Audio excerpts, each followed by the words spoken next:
And welcome to the Krug Show, everybody. Larry Kruger, joined by Jesse Naylor, Vish Kumaran, the trio show. Fire up the band. Man, the 49ers are in the Super Bowl. We're here in Vegas. I'm here at the Mandalay Bay. Not staying at the Mandalay Bay, but here at the Mandalay Bay right now because, man, the Mandalay Bay's got some great Wi-Fi. They really do. Fantastic Wi-Fi. Getting ready to hit some restaurant. Not really sure which one. Maybe a steakhouse. Had a phenomenal bone-in ribeye last night. Pause. One of Damon's friends paid huge dollars to take us to this fancy steakhouse and then footed the bill. And this guy's got deep pockets. And so anyway, it was a very entertaining night. Kev had a couple drinks. Ooh. I ordered the vodka grapefruit, which is called a Greyhound. So I had a couple Greyhounds, and we had a bottle of wine, and a country T-bone or country ribeye bone in. It was very, very, very good. So all I can say is that I'm reporting back from the Super Bowl, having eaten a lot. No, but so anyway, then today we went out and I listened to Shanahan speak, and then the players had a full hour, had a chance to talk to Dre Greenlaw, and a couple other players, and just the Niners look focused. They're focused, they're ready. Sunday can't get here soon enough.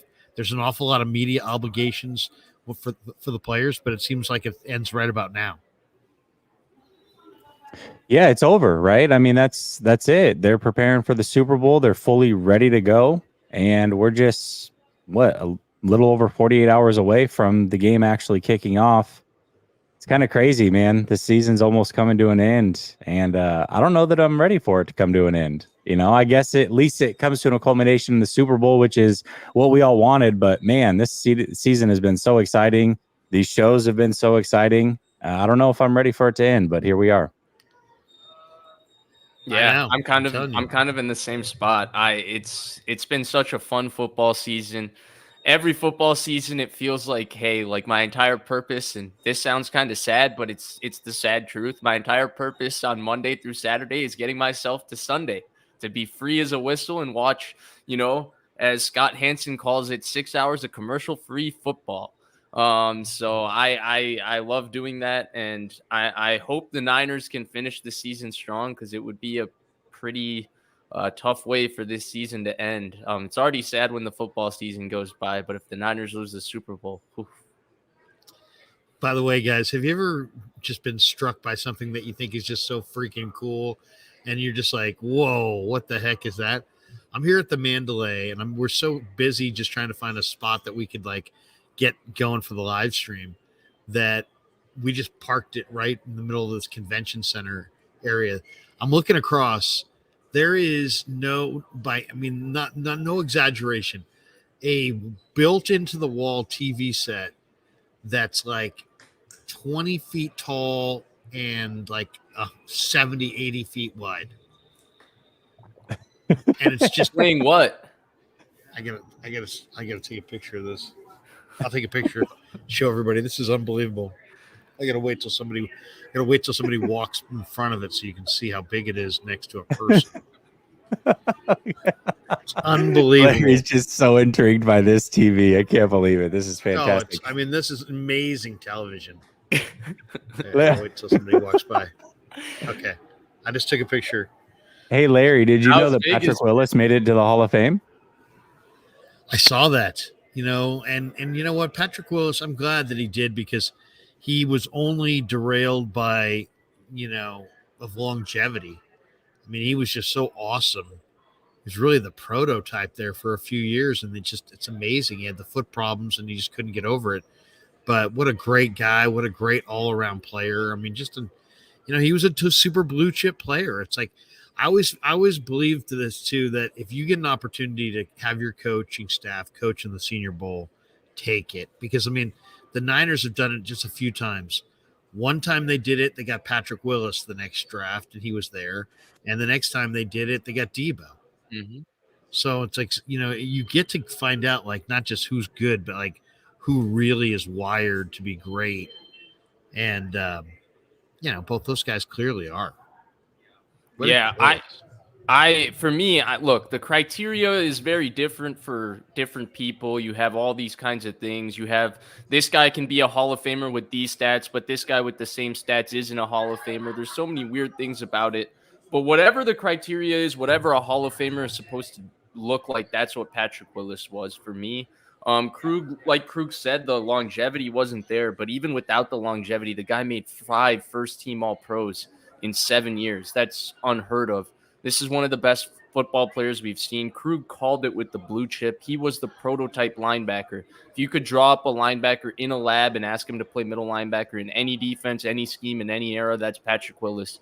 He was fast. He was physical. He was strong as hell. He could cover. He could tackle. He's one of the most special football players I've ever seen.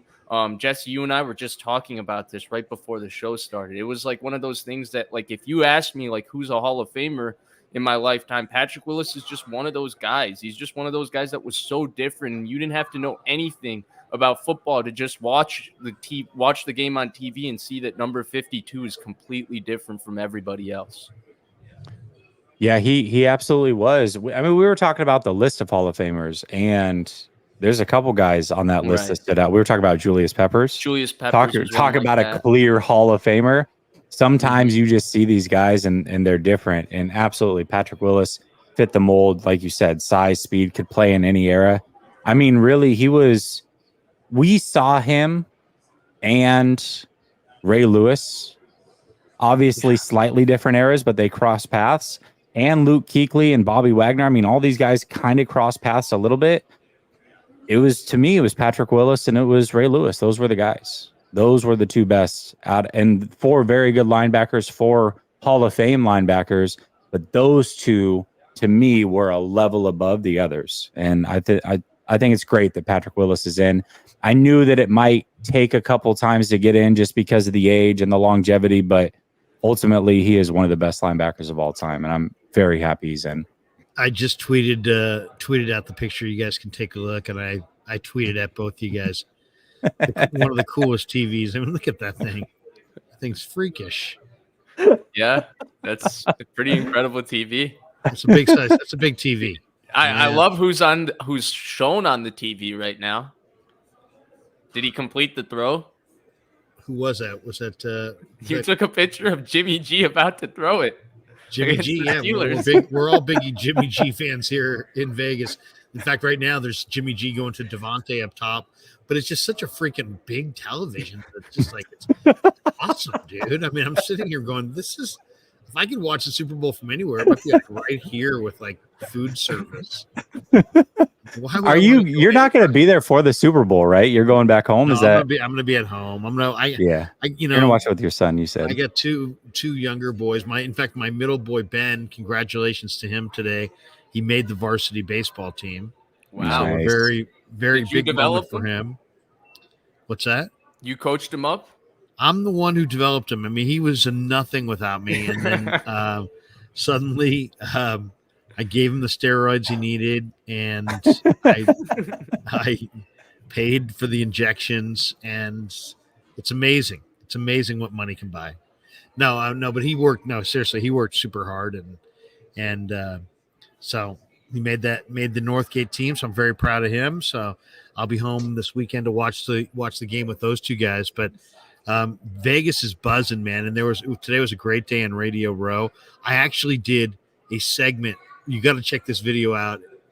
I'm doing an interview with a guy that I know you don't love, Jesse, and Damon Bruce, but and this other guy that we do know, who's a real big LA, producer and this and that. Anyway, you guys don't know him. His name's Sam Batesh. So we're doing this interview. JT the Brick walks up. And now we got JT the Brick in there. We got Mike Sando walks up, and he starts talking about steaks and this and that. And unbelievably, guess who walks up and is in this video? Wayne freaking Newton.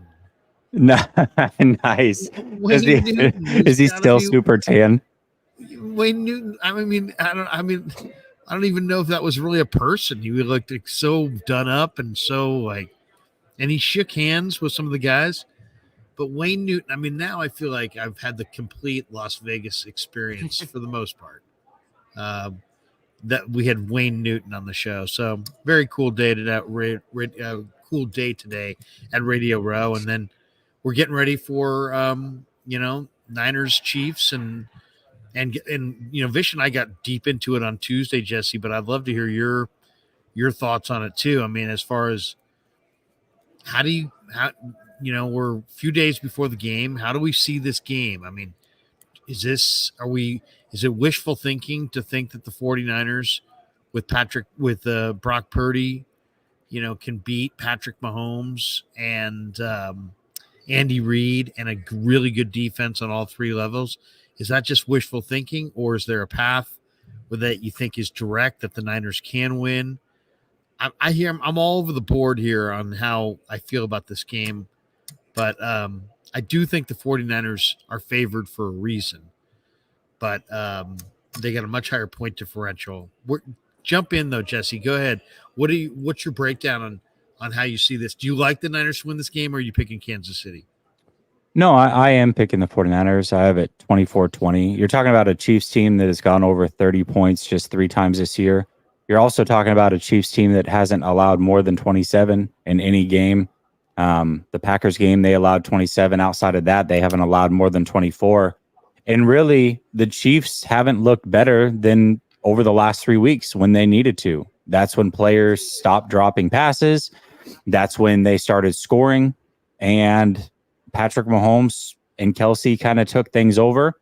It's going to be tough. I mean, on paper, you look at it, and the Chiefs have the better coaching staff. They have the better quarterback, and they have the better defense. So what is the path to victory? I think the path to victory is run the ball. I think the path to victory is do what the 49ers have always done best, and that's spread teams out horizontally, make them cover sideline to sideline. And this defense, quite frankly, is going to have to step up. There is no way that this defense can play the way that they did the last couple weeks and expect to win this game. I know against Green Bay, they gave up a lot of yards between the 20s, then really buckled down when they got their backs into the red zone. But if you do that against Patrick Mahomes, you're dead in the water. They cannot do that. I really think, Larry, the first drive of this game for both these teams is going to be extremely crucial. If the 49ers are up, let's say 7 points after each team's had the ball, or down 7 points, I think that might be the end right there. I really do. I think it's that crucial. You're looking at a 49ers team that scores on most of their first drives. You're looking at a Chiefs defense that is usually pretty vanilla in drive 1. They pretty much will show you cover 2 and before they settle in, and that's the drive that you can score on them. And then vice versa, you're looking at a 49ers defense that has allowed offenses in the playoffs to drive right down the field very early in games. And Kansas City, I believe, has scored a touchdown on their first drive in every single playoff game. So that first drive is going to be very crucial. And if one team is down a touchdown after each team has had the ball, I think that team might be the loser. It is the one that's down 7 after each have touched it. So we'll see who that team is, or if that scenario presents itself. But I really think points are going to be hard to come by, which makes that first drive extremely crucial for both of these teams. Vish, go ahead. I know you shared thoughts Tuesday night, but a lot of people in this stream didn't see that particular stream. Give us your thoughts on, as Jesse kind of stated, a path to victory. Yeah, I've been pretty consistent about this game since we kind of knew the matchup, that for me, the 49ers need to jump ahead in this football game. I agree with a lot of the points Jesse made, and I'm also picking the 49ers in this game. I genuinely, to be honest with you guys, I'm not sure who I would pick in this game. On paper, I like the 49ers in the matchup. My context of what's happened in these playoffs and who the Chiefs are and who Patrick Mahomes is says I should pick the Chiefs. And conventionally, that's probably who I would pick. But I want the 49ers to win this game. I'm not going to put the bad juju of picking the Chiefs even out there. So I'm picking the 49ers to win this game. But they got to play out from ahead in this game for me. If you look at the one thing the 49ers have done exceptionally well this year, and they did it, throughout the season, is they've scored in the first quarter. And now that slowed down a little bit in the playoffs. And like Jesse pointed out, it was due to defensive issues. If you look at the 49ers first half offense, it actually hasn't been as bad as people want to think it's been. It's just that they've had limited opportunities with the ball, because not only has the defense been getting scored on, they've been giving up these long 6-7 minute possessions, which takes their offense completely out of the game. And so therefore, for me, that has to change for the 49ers, who have the number 4 scoring first quarter offense in the NFL this year. I think they have to live up to that. And they have to live up to that against the number 6 first half scoring offense in the league in the Chiefs. Sorry about that. That stunned me there for a second. But here's the thing about the matchup that's interesting, because Jesse, you talked about how the Chiefs can be a little vanilla on their first drive. They're only giving up, which is 5th in the NFL, 3.2 points per game in the first quarter. And the thing with the Chiefs is they're excellent on their script.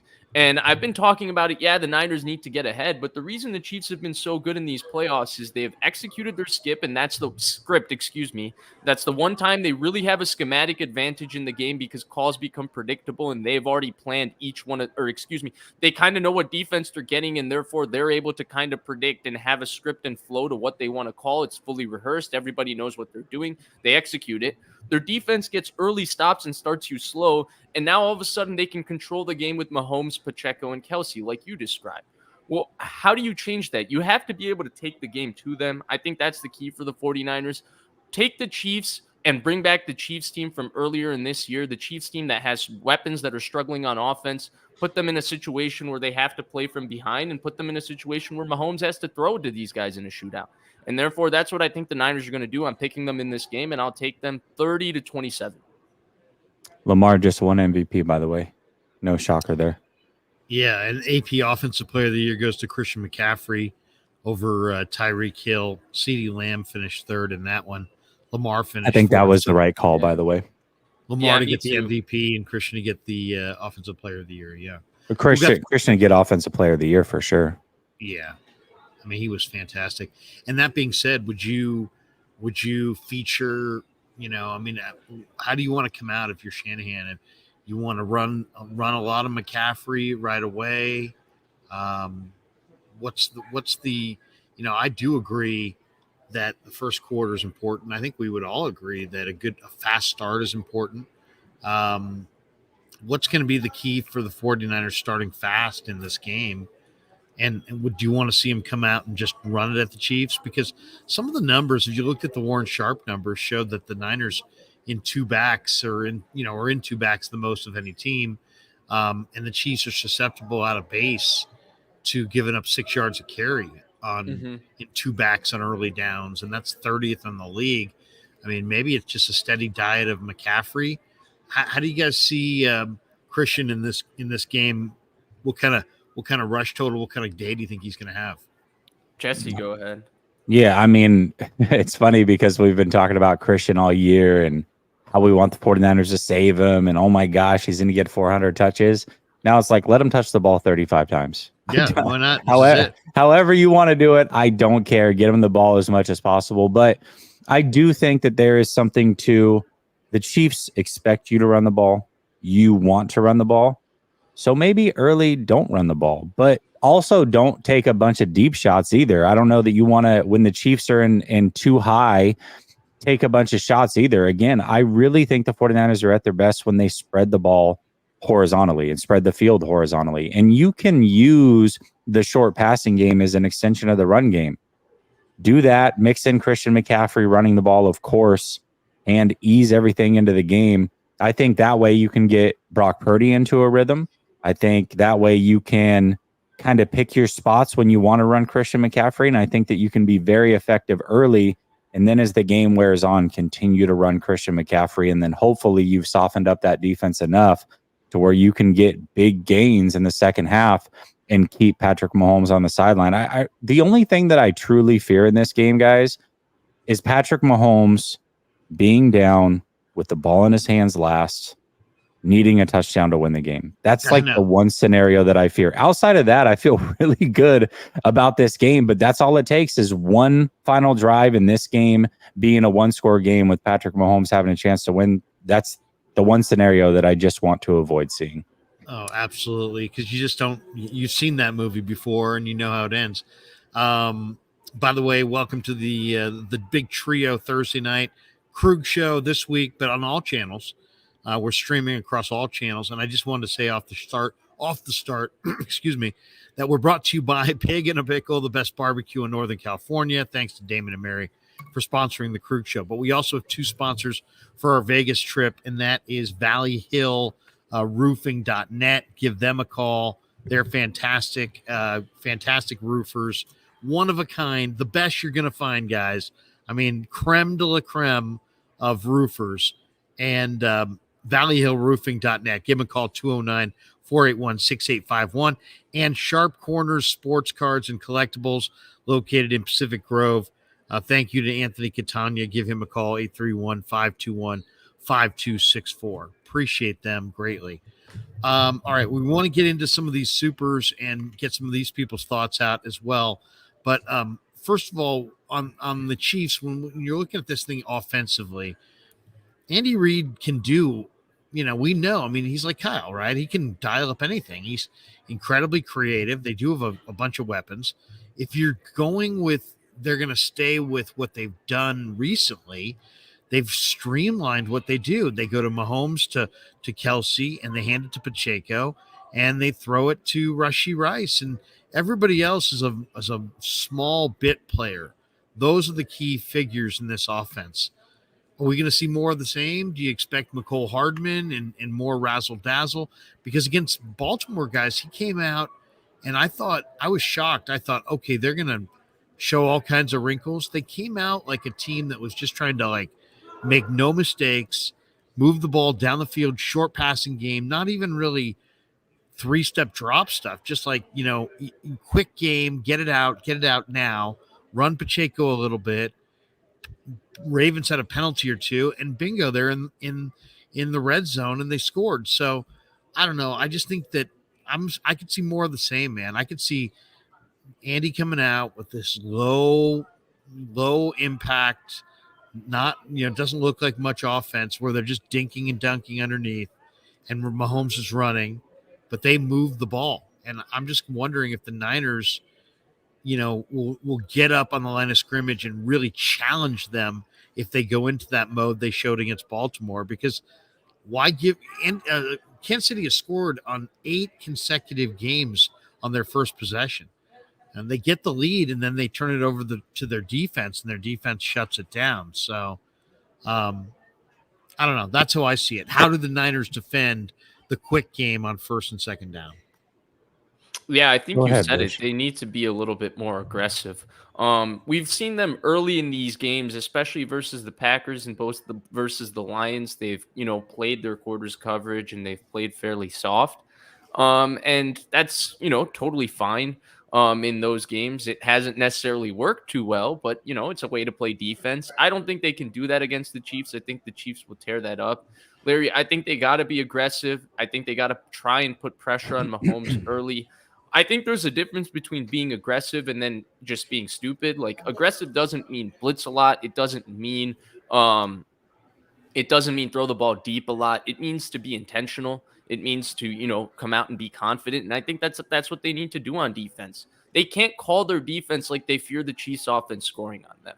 Because the Chiefs offense will score on them if they play soft. They're just going to dink and dunk their way, like you said, for lack of a better term, up the field.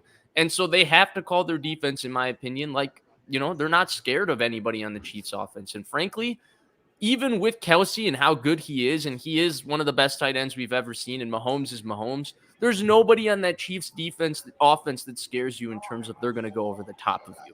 And to me, that's very important in this game, because if there's nobody you're scared of going over the top, you should be able to play a little more aggressive. You should be able to take your chances. And I hope the Niners offense actually does, I hope the Niners defense. I hope the offense as well, but I hope the defense does that.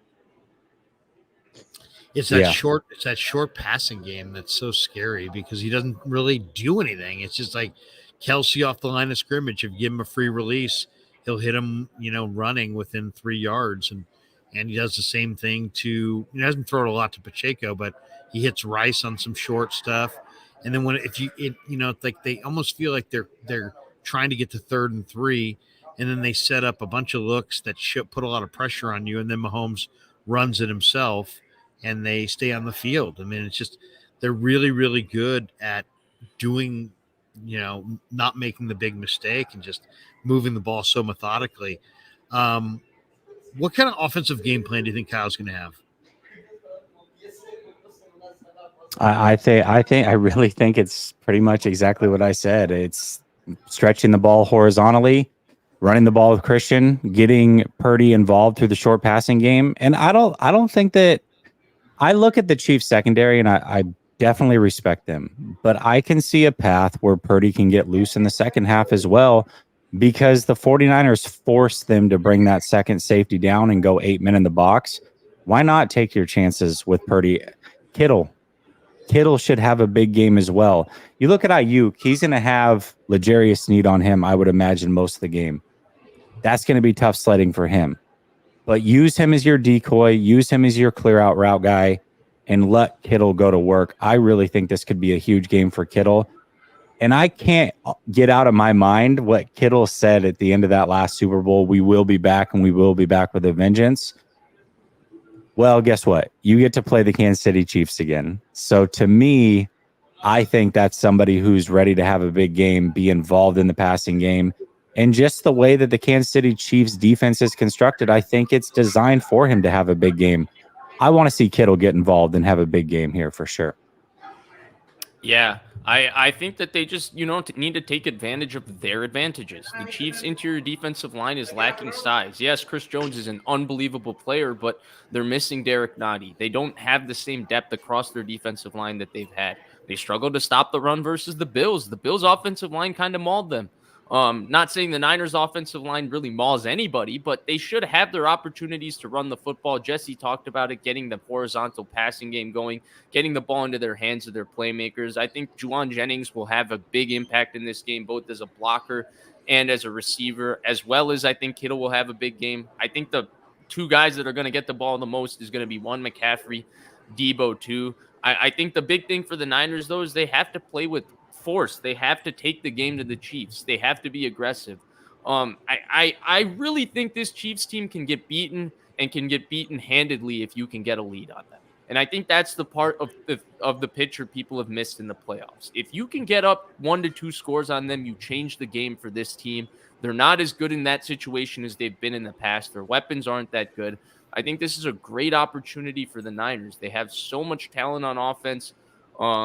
This is a really good defense, but when the Niners offense clicks and it works the way it should work, it's impossible to stop for anybody.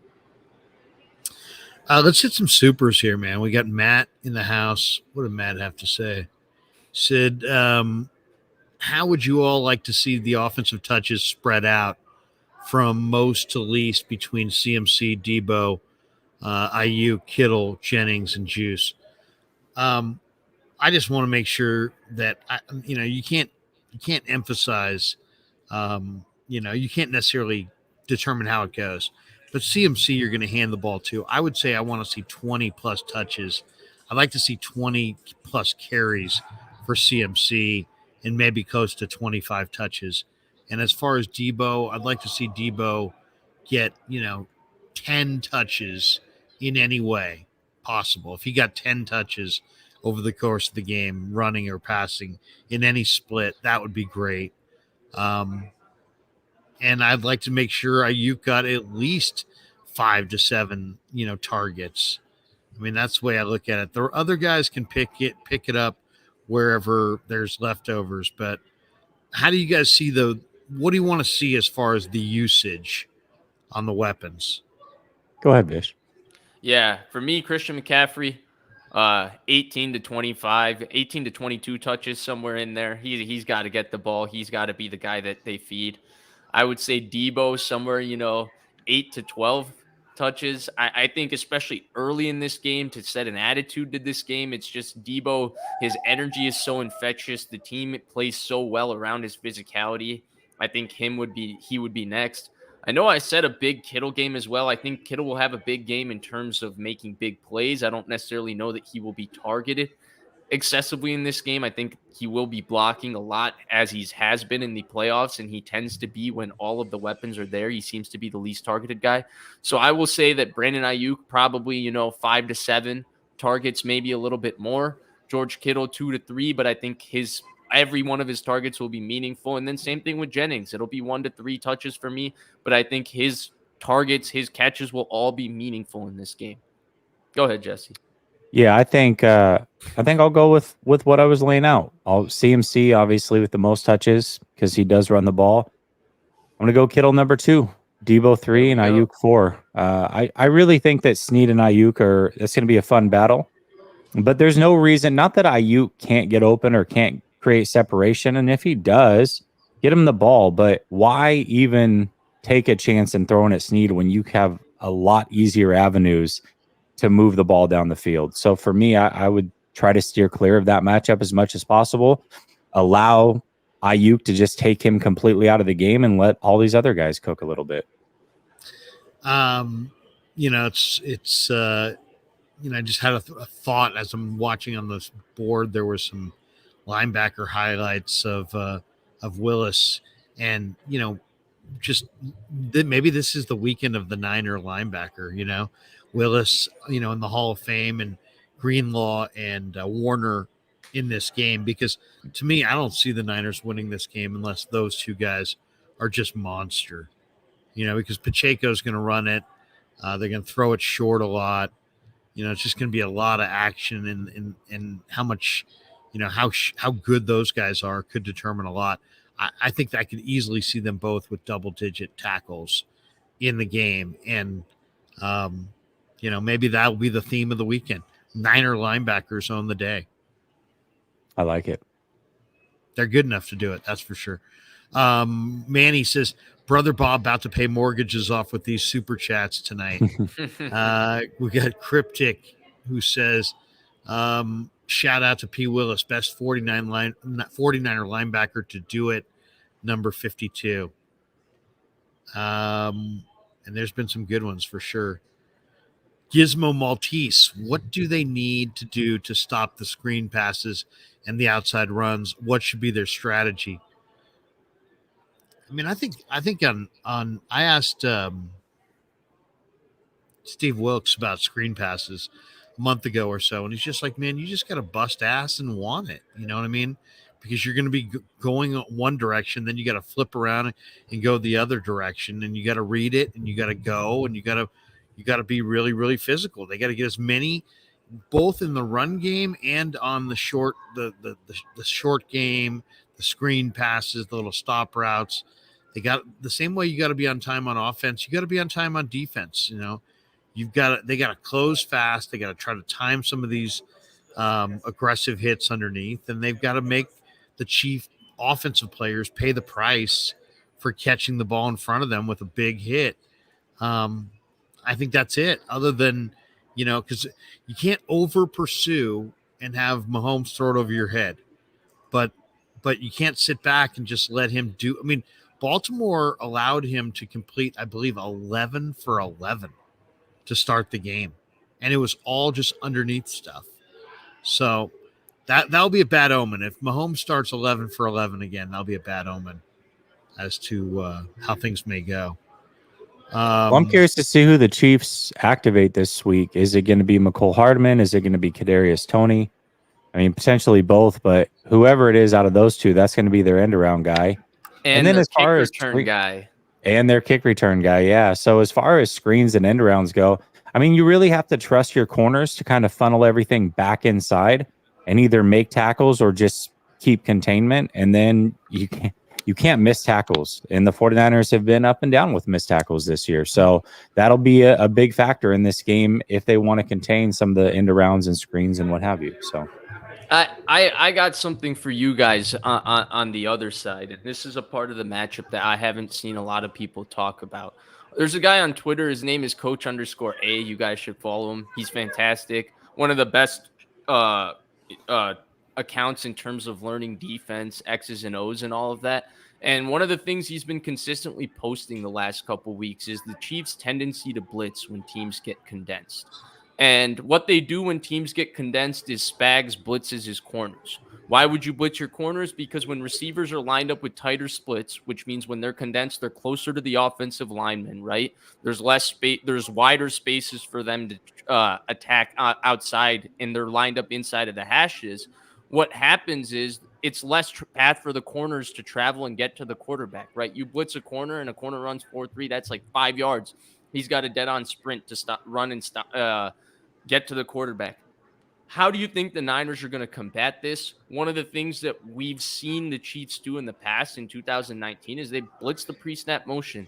They don't follow it. They blitz right through the Niners pre-snap motion, and they, disrupt the play before the eye candy gets going. What do you think the Niners are going to do to solve that problem? And do you think that Brock Purdy being able to have answers against pressure so consistently throughout his career, and especially this year, do you think that will ultimately be the difference in the game?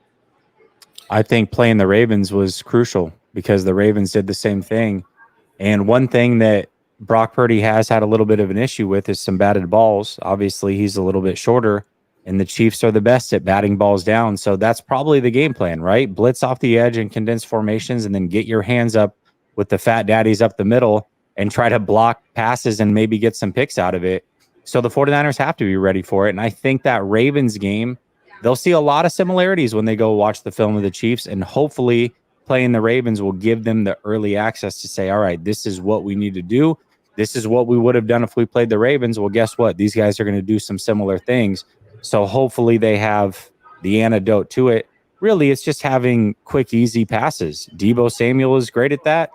George Kittle can be great at that, and as can CMC. So to me, I think they have the answers. It's just a matter of diagnosing it and executing on them.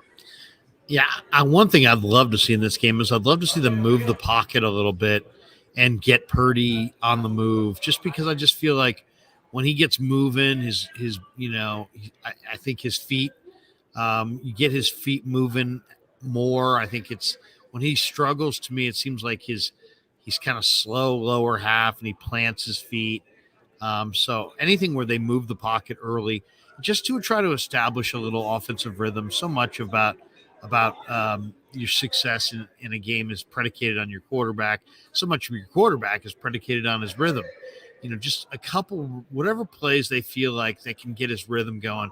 But to me, it seems like one thing I've noticed is that if he does move around, he seems like he gets into a better rhythm by moving his feet. What do you guys think as far as Spagnuolo? Do you expect him to try to bring some run blitzes? Justin Reed, I thought, did a really nice job against the Ravens with a couple run blitzes, and they're well timed.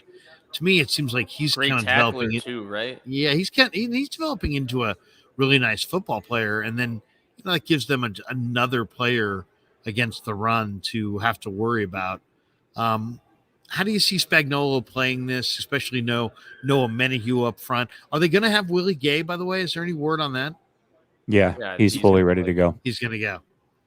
No Thuney on offense, but Willie Gay will go on defense. Mm-hmm. Correct. Yeah. All right. Well. Go ahead, Bish. Yeah, I think he's going to blitz. I think that's what he's going to do. Yeah, and that's what he does. And I think at some point I think the thing with the Chiefs and the thing with Spagnuolo is when you have an offense and a quarterback that teams fear and that causes offenses to just be so stiff and tight because they're always scared of executing because they know that the other guy is going to outscore them, it allows him to completely unlock his creativity because he knows at some point in the game, because of his quarterback, he's going to back you into a corner where you're going to be in obvious pass situation, feeling a little bit of pressure to score, to either stay in the game or to win the game. And that's when he unlocks his creativity and really scares you.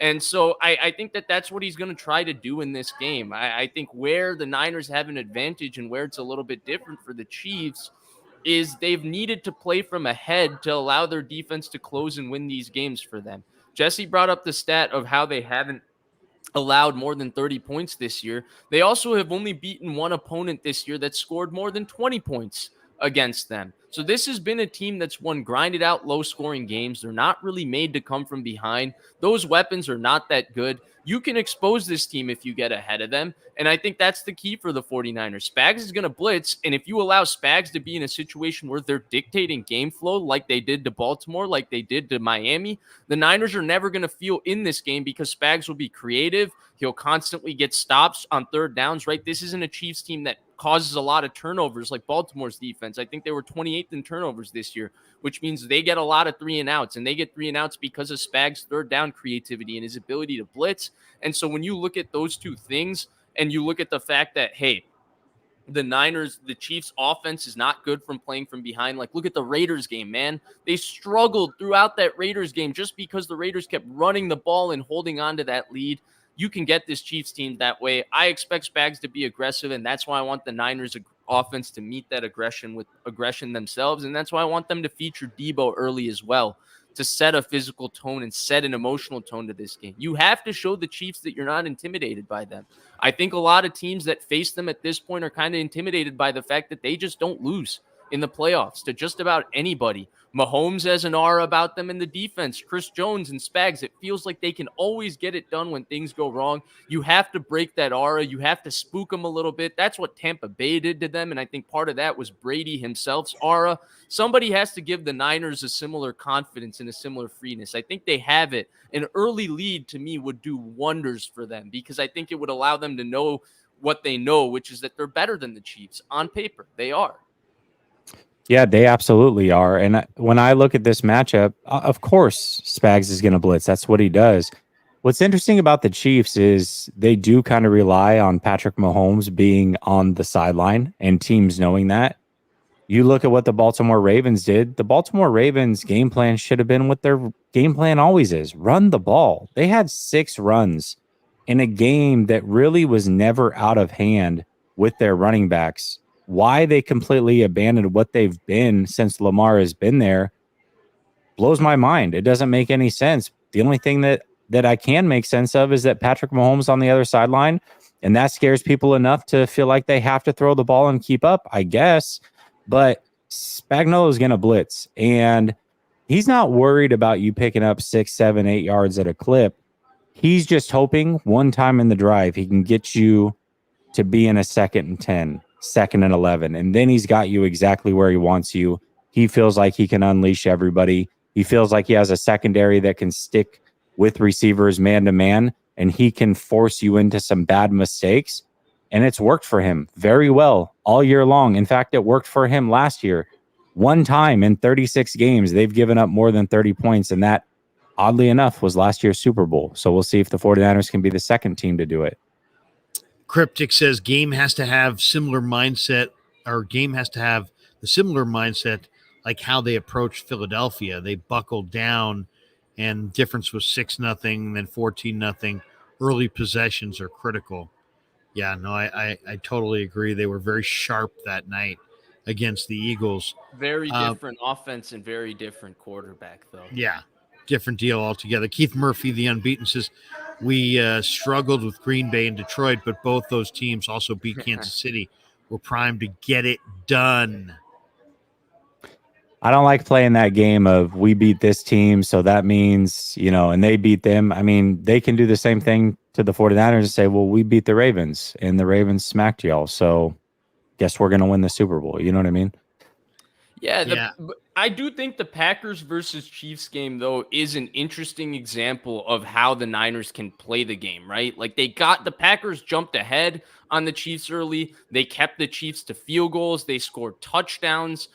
They ran the football effectively with A.J. Dillon, which was surprising. A.J. Dillon isn't very good in my opinion, but they did it more effectively than they have been in other times with A.J. Dillon. I do think, like, when you look at how they played that game, the game script it followed, that is something the Niners can look at and feel like they can replicate it for sure.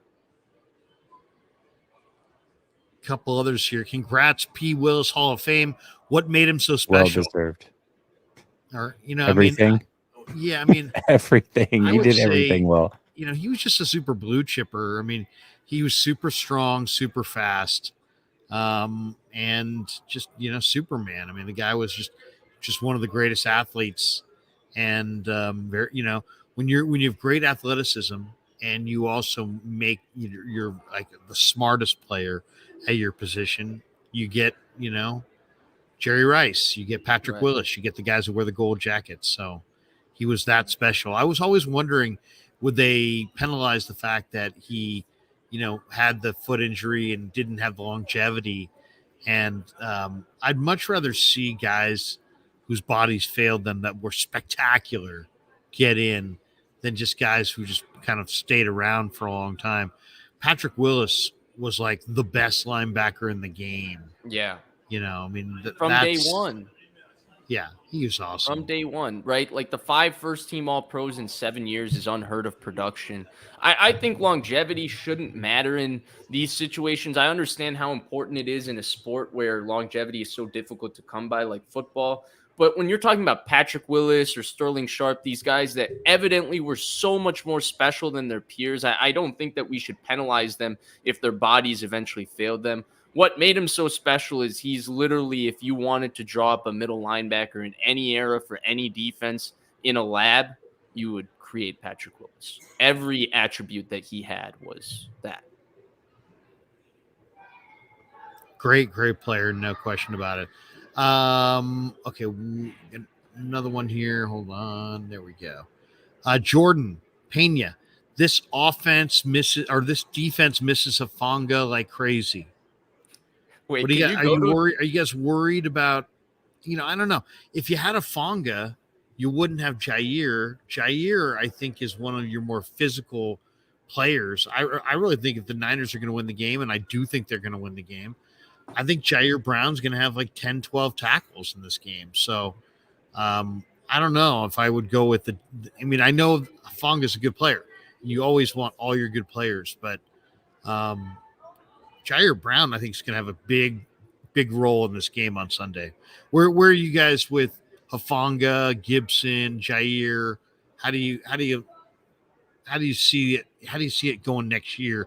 Is it as simple as, well, to get rid of Gibson and go with Hufanga and Brown? Because I don't know if Brown's good enough down the field. Yeah, I mean, I for me, one thing I wanted to see is, can one of these guys be a little bit rangy? And I feel like Jair Brown's kind of proven that to me a little bit, enough to where him and Huff can play together. Yeah, I think Gibson is retiring after this year. He almost retired last season, came back because he really wanted to play with Hufanga again. Unfortunately, Hufanga got injured. I think a lot of people are drawing a correlation of the defense struggling a little bit ever since Hufanga left. Maybe that's a Hufanga thing, but I can also say that Hufanga as an individual wasn't having that great of a season. In fact, I was at the Tampa game, and I was ready to talk about Hufanga having a bad game in the post-game thoughts, and Hufanga got hurt and was done for the year. So I don't know how much of that is because of Hufanga being out and how much of that is just other things that are going on, whether it's effort, whether that's Wilkes, whether that's maybe this defense just isn't as good as what they've been in the past, and there are some things that they need to shore up. But certainly, I think a lot of people are drawing that correlation, like, oh, Hufanga's out, defense isn't as good. Must be because of that. Yeah, so I agree with everything you just said. Hufanga was having a down year. I just find it I just think the one thing they miss from him, though, specifically, is they do miss his energy. His energy was infectious. It added to their team speed. People played faster because they felt faster with him on the defense. He triggered quickly and played with confidence. I thought this entire interaction, by the way, in the super chats was hilarious. Some guy in the comments said it best. This guy really paid you $5 just to call the other guy a clown. That is so funny to me. And then finally, in regard to Hufanga and Jair Brown playing together, I think that it could work. I think that it would be solid, but I think the big correlation with the Niners defense going down was Eric Armstead getting hurt. The Niners interior defensive line play has been bad. this year. It's not been very good. They haven't gotten the contributions from Javon Hargrave that we thought. It's been since the early season. During their 3-game losing streak, he was not doing too well. They said that he was dealing with the knee injury, and then he came back and played better at the bye, and it seems like whatever that knee injury was or whatever was holding him back has come back. They haven't gotten that kind of production from him. Armstead has been good since he's come back from injury, but he definitely hasn't been the same. I think that's been their biggest miss. Their interior defensive line just hasn't played up to snuff. And if we're talking about a game where, hey, like I'm telling Chase Young, and he's an outside player, but I'm telling Chase Young, and I'm telling Randy Gregory if I'm Steve Wilkes, and I'm telling Javon Hargrave, like all of you, like Javon Hargrave, you got paid $40 million. This is it. Nick Allegretti, you should be able to dominate him. Go get him. This is the game you can go win for the 49ers. Chase Young, you want to go get a big contract this offseason? Juwan Taylor, Donovan Smith, these guys are right there for the picking. Chase Young should be able to have a game against these guys. They're right there. Go have a game against them. If I'm Steve Wilkes, I'm hyping it up. This defensive line has to go win them a game. They're way too highly paid. There's too many good players on that defensive line for Nick Bosa to be the only one producing week in and week out. It's high time we get high-level production from the Javon Hargraves and all of that, because that's been the big issue for their defense. Yeah, no, seriously, well said. $40 million has got to give you something, man. I mean, hey, he's been two things real quick. Larry, one, Allegretti, that's your guy. I remember you were talking about trying to get him this offseason. Right. And two, I know that you're in the lobby at the hotel. A lot of these guys in the chat are saying that they hear a lot of background. So maybe when you're not talking, just mute your mic so that it's not picking up all the other stuff, I guess. I don't know. Good call. Terrence Sullivan says, Jordan, shut your trap. Hufanga missed too many tackles. Sit this one out. There we go. Gizmo Maltese, I miss the good old days when the 49ers dominated in the Super Bowl. Cameron Izelli says, Jawan Jennings is getting slept on this game. I think he's going to be a key factor. I agree with that. Murray Hamilton says, I think Andy Reid's going to take Wilkes out to the woodshed. Unfortunately, soft shell is going to get us killed before the first half is over. Please. We'll see.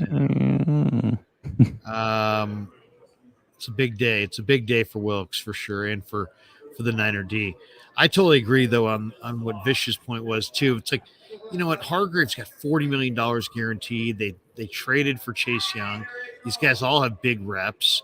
You know, let's go. I mean, this is it right here. I mean, this D line has got to do something. They got pushed around by Detroit.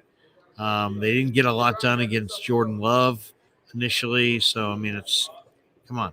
It's time for this D line to really play like what we thought they were going to play like when they put the thing together. Keith Murphy says, need Greenlaw and Warner to play like Willis and Bowman. Yeah, that'd be nice. Vish. Ooh, what a name. Shout out to Vish. My God. We got another Vish. Just a very common name. He says, sir, are concerned about Jake Moody. Please answer, sir.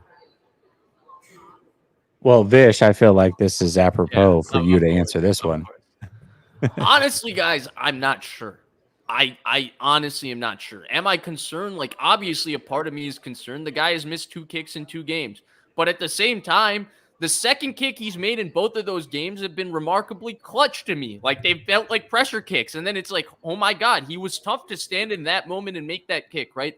The first one, the first drive after the second half versus the Lions, it was imperative that the Niners got points. And then in wet conditions against Green Bay to drill a 52-yarder in another imperative position for them to get points, like, that was huge as well. I frankly don't know, guys. I really don't know about this one because he has been clutch and tough and mentally resilient in these playoffs while at the same time also being concerning because, he's missed 2 kicks.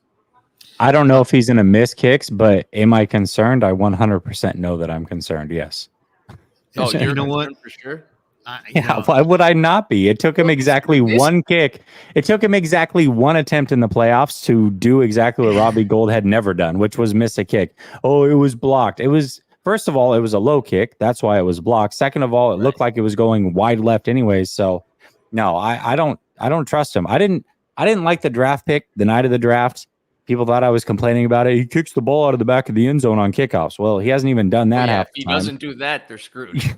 And then he was highly inaccurate in college, under 50, from 40 to 50 yards, and he's been highly inaccurate in the NFL in that same range. That's where he misses most of his kicks. So yeah, I'm concerned. I'm not saying he's going to miss his kicks.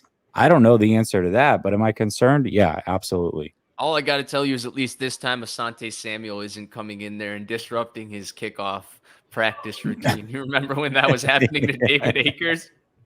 All I would say is don't lean on the kicker. Pythagoras says, there you go. I'm Pythagoras. Daryl Granville says, it'll be huge if we can wear out their thin D line. Yeah, that'd be nice. Run at them, wear them down. Pythagoras, Brock is to Mahomes what Eli was for Brady. I said this the other day on my show. Yeah. Oh, you did? Is that a Jesse Naylor line?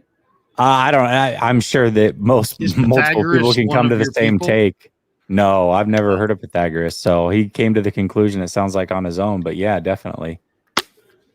Great minds think alike there. Yeah. Did he have a eureka moment? Ooh, maybe. Okay. Tim, what is that? Tim Diff Electric, formerly Bob's Chicken Briquettes. Says, wow, Brother Bob's naming convention has caught on. This game has the potential to turn into a Super Bowl 23 favoring the Niners. My God, I don't know if I can deal with a Super Bowl 23 again. Last second Montana to Taylor, near interception in the end zone. A couple plays earlier to what ended the game for the other team. I don't know if I can we just get one easy one? How about Mahomes fumbles 4 times and the Niners get a pick 6 in the first quarter and get up 21-0, and it's like 35-7 at half, and nobody knows what hit Kansas City, and then the second half's just kind of a lot of running. Perfect. Actually, I have a question for you guys. I've been asking this one all week. All right. So you have 2 choices. Wait, one second. I think he was talking about Super Bowl 24. That was 24. IV is 4. What, 24? So he's talking about the Denver Broncos. Denver. 55-10. Oh, he wants 55. No, yeah. So that's what he wants. Either way, we'll take it. Go ahead, as long as it results in a 49er win. All right. I'll ask you this first, Larry, and then Vish will get your answer.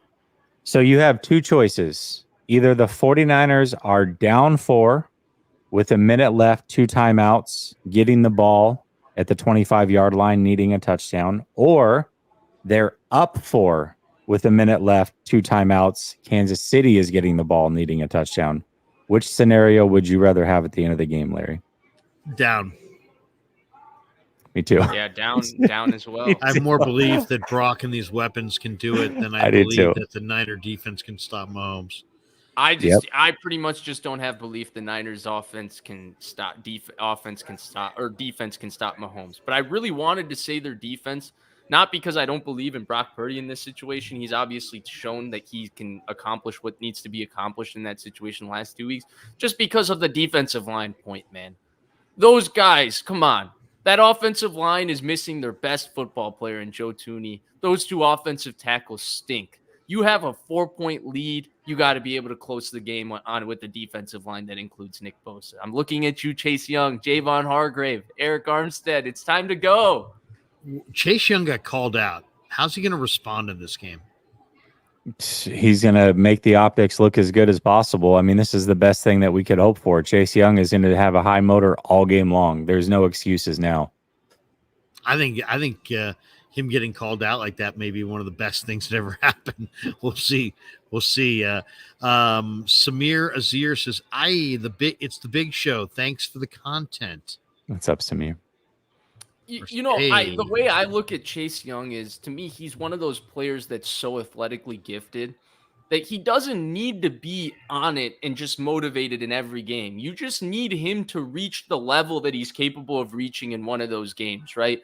Jadeveon Clowney, to me, is a great example of this. Jadeveon Clowney, a couple games every year, if you get him like really motivated. Pete Carroll did this for him the Thanksgiving game in 2019. He can just wreck a game because he's so physically gifted. Chase Young has that kind of talent to me, guys. You got to look at Donovan Smith and Juwan Taylor. You got to look at how much they've struggled this season. I mean, Juwan Taylor was lining up in the backfield for half the season because he was so nervous about getting beat around the edge. If you're Chase Young, man, you got to feel like I can go get paid. Like you can go get paid. If you perform in this game the way you're capable of, you can go get paid. You can change your life. You can change the 49ers future too, because you can go win them a Super Bowl. You have that kind of talent. Come on, man. Come on. I felt that way at Radio Row today. I felt like, hey, look, if you just deliver today, you can get paid. I mean, you can absolutely get paid. Just don't be lazy, Larry. This is the one day you've been called out. Yeah. You can sleep into 11 and, tell your wife to go walk the dog. But you know what? You got to go for it. You got to hustle. You got to really hustle in this world, damn it. All right. Keith Murphy, the unbeaten, says, Jesse, how was your son after the AFC Championship? Yeah, I mean, I tried to tell you guys that it was Kansas City. You guys were very adamant that it was Baltimore. How did you pick Kansas City to lose the week before to Buffalo, though? I'm pretty sure you did. No, actually I didn't. No, I didn't. I bet Kansas City against Buffalo. He picked Houston to beat Baltimore. I picked Houston. Oh, that's right. That's what it was. He was picking against Baltimore the whole time. That's what it was. But I mean, I just think I thought, if I'm a Ravens fan, I'm disgusted.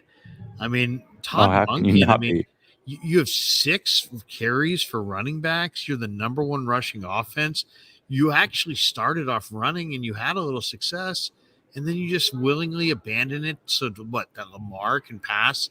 What playoff game has Lamar been awesome as a thrower in? I mean, it's like that. I think Monken might be the absolute worst offensive coordinator in the history of football. I mean, he misread that situation completely.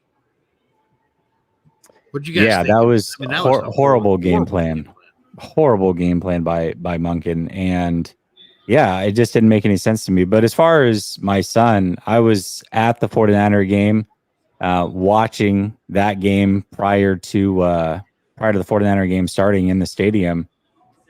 My son was pretty gutted, that's for sure. He was definitely gutted. And, I wanted Baltimore to win just because I want my 9-year-old to be happy, but they weren't the better team. And Kansas City's here. And so the 49ers have got to deal with that. And I'm looking forward to the Super Bowl. And truth be told, I'm a little bit at ease because watching the Super Bowl with my son, his team versus mine, it's like no matter what, like I'm not going to feel good that if the 49ers win and I got my son like devastated next to me. So now I don't even have to deal with that. I can just root for the Niners and not feel guilty about it. So I think the best outcome came out of that one for sure.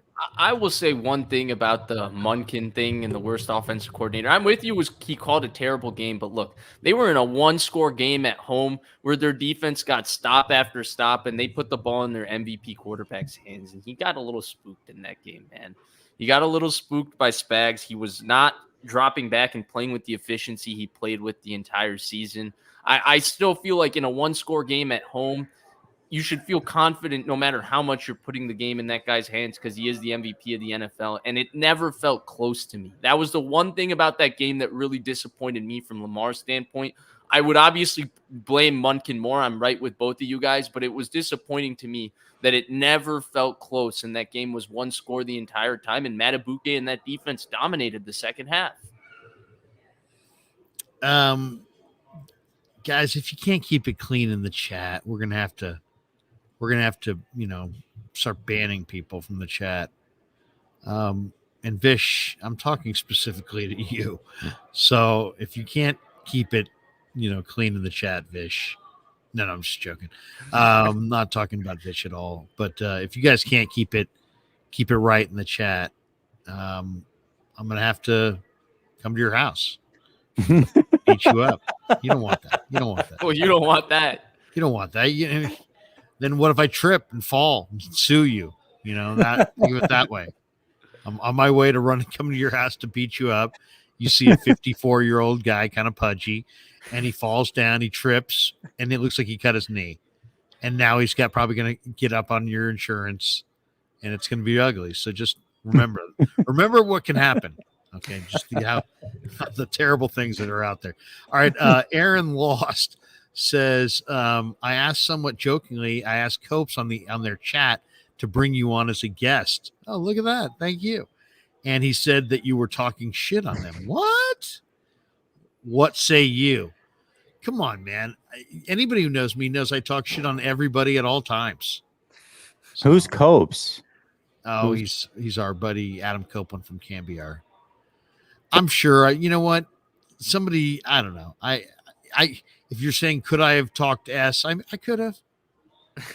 I guess I missed out on my opportunity. Krug does not care right now. I mean, I may have talked a little smack. It's the way I roll. All right. Pythagoras says, hope refs let him play. Ambry gets away with, what does it say? PIs. With PIs. I think they will, right? Bill Binovich always gets these big games because historically his crew lets them play. They don't throw a lot of flags. In fact, guys, I would prefer for a tightly officiated game. Just because the Niners are the one with the talent advantages in a lot of areas in the trenches. The team with the talent advantage is usually the team that's less likely to hold. I would like them to call the game a little bit tighter. And Krug, did you ever get around to asking Nick Bosa about the offsides penalties from 2021, what that was all about? I still have never seen that in my life. The start of the game, 2 neutral zone infraction penalties on Nick Bosa. It felt a little too convenient there. Yeah, no, seriously, I got to get that out of him. I absolutely do.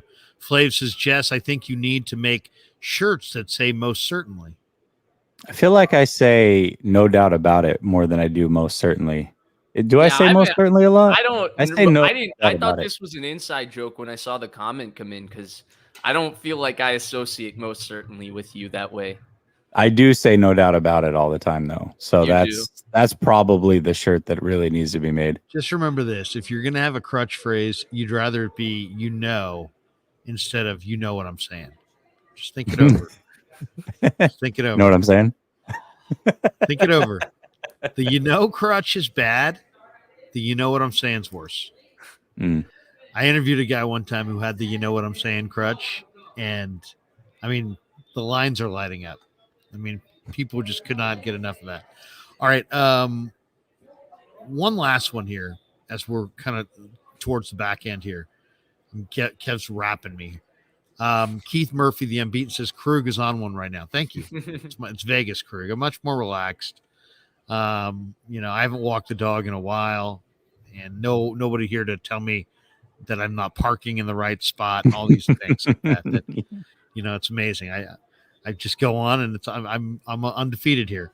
But no, give us some aspect. This will be the last time you and I all talk before Super Bowl Sunday. Give me one aspect of this game that we haven't hit that you think you'd like to say something about, because man, we've been waiting on this one for 4 years. The Niners are getting a little payback on Kansas City. I feel good about their chances. Most of it because I really think they're going to have success running out of 2 backs.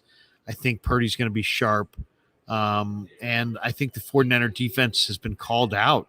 And I think Bosa and Chase Young are going to be flying off the edges. And excuse me, I don't think that tackle tandem can block those guys. So I like the Niners to win 31-20, but I think it could be. You like the inverse of 2019. Yeah, I like 31-20 Niners. I like that. Wow, I love that. That's a bold take. If you look at the numbers this year, Chiefs are like undefeated, like 10-0 when they get to 21, something like that. And it's like, you know what? I think the 49ers are going to keep them under their magic 21, and I think the Niners are going to score 30. They'll probably get a couple turnovers to get it done. But that's how I see it. I see 31-20, and I think Purdy really plays well in this game.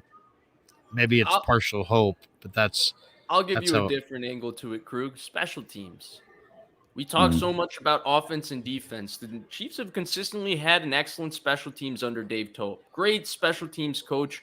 They've always been very good on special teams. It's turned games for them in the playoffs, right? When they were down 24-0 to Houston in 2019, it was a big Mecole Hardman return that sparked it. Tyreek Hill has had big game-changing returns, right? The 13 seconds game against the Bills, people forget the Bills punted to him earlier in that game. I think he had an 87-yard punt return in that game. The Niners special teams has basically just not lost them games. We've talked about Moody, right? Butker is an excellent kicker, but then their kickoff coverage is just pretty much terrible. Keyshawn Nixon is an all-pro this year, but he also just broke a return like it was nothing. The one chance they gave him, and they kind of, had a lucky forced fumble from Flanagan Fowles that had one of the great fumble recoveries I've seen in terms of the guy being able to slide and recover it the way he did without losing control. I think that's a part of this game I'm worried about. I'm worried about the Niners kickoff coverage, whether it's Tony, whether it's Hardman, both guys, if they're right or capable of breaking kicks open against the Niners. That would be an angle of this game I don't think anybody has considered, but I'm worried about it. I hear that too. Niner West says the Raiders beating KC deserves more attention. You can't guard Kelsey any better. That was the Raiders also had a great day running the football. Right. If you go to the next one here, Terrence Sullivan, that Lions game was greatly officiated. I agree with that. Cryptic says, born in November of 90, only heard about our great Super Bowl runs, and I'm tired of it. I want us to celebrate the new generation of 49er football. Let's go Niners. Let's go. I mean, I did watch the 94 Super Bowl actually pretty recently. And it was one of the first like VHS tapes my dad showed me when I was younger. And it's cool to see how aggressive they are so early in the game and the way they just take it to them. I mean, that game was over before it even started. It was just beautiful. Go watch the stream that I did with Steve Young. I mentioned to him the second touchdown, which was the one to Rice. And it was this beautiful design Mike Shanahan play call where he ran Rice through the middle of the field and the safety just went right with him. And then Ricky came in behind him in the exact same like trajectory.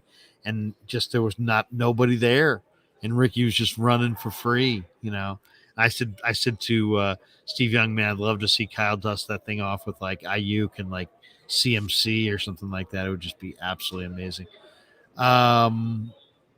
Okay, KJ Everly. The Super Bowl is in a dome. No excuses for Moody. Keith unbeaten. Keith Murphy the unbeaten. Kyle has the crush. He didn't go to speech class. Yeah, and then Jesse Wade. How the fuck did Dak get more MVP votes than Brock Purdy or CMC? Plays for the Cowboys. Do you remember Andre Garrard making the Pro Bowl 6 straight years and then getting cut? Like, that's what happens. It's just disrespect. It's disrespect. Keith Murphy from the unbeaten, 24-17 Niners. I don't think we get to 30 on KC's defense. Okay. And we got Niner West, who's back in the house. He said, Andy has a habit of saving a play for late. When he sees something is open, he waited until the end of the games to expose it. That's how Tyreek beat us last game. Yeah, well, Andy's just a freaking great coach. That's bottom line there. And then Flav jumps in with worried about the D disguising. We're going to see how good a processor Brock really is. I hope he has balls. Yeah, I think there's some truth in that one, actually, from Flav. I do think they're going to kind of test Brock in a lot of ways. And then you got to remember he's a second-year player. The underscore Poe says, if the Niners win, who are the 3 players that are going to be interviewed for the America's Game episode? Oh, I can't wait if the Niners win. I love America's Game. I love watching them on the build-up to Super Bowl week. I think Kittle will be one for sure. I think Shanahan will be one for sure. And then I think Purdy will be the third. Oh, really? Yeah. Okay. I'll say, or maybe remove Shanahan and put Purdy. But I feel like this. I feel like you got to have Purdy in there. Yeah, you're right. I'll say it'll be Purdy and Fred Warner and Talanoa Hufanga or something like that. Is it because like sometimes they like throw Howard Griffith on there? Like we really want to see Howard Griffith talk about, the Broncos at America's Game. Is that why you're saying like who did you say? Did you say Talanoa Hufanga? Is that why you said that? Yeah, no Hufanga. Disrespect. Maybe Howard Griffith is a little tough for Hufanga. All right, guys, good stuff. Kev's got me on a tight schedule. We're meeting people. We're doing things. He's standing over me, giving me the wrap it. We've got to get to our next extravaganza.